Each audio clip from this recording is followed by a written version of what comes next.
Hi friends, ఇవి ఆదొండకాయలంట. అడవిలో దొరుకుతాయంట. చిట్టాలలో అక్కడ కనకదుర్గమ్మ గుడి దగ్గర అమ్ముతుంటే తెచ్చిన. అవి చూడడానికి మారేడుకాయల్లాగా ఉన్నాయి.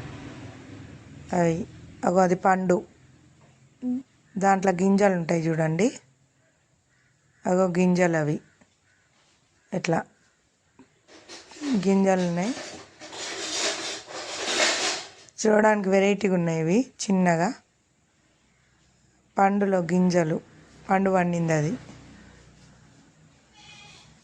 చూస్తే మారేడుకాయలాగానే ఉంది, సేమ్ టు సేమ్. కడుగుతున్నా, కడిగి మంచిగా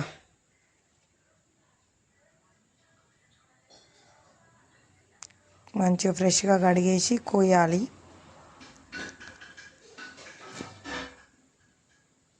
కోస్తున్నా, ముక్కలు కోసేసినగా.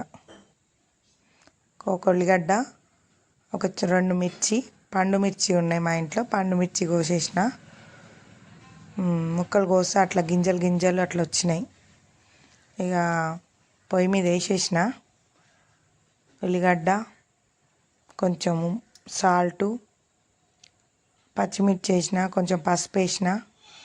ఇక బాగా కలబెట్టిన. చూడండి ఎట్లా కలబెడుతున్నాను.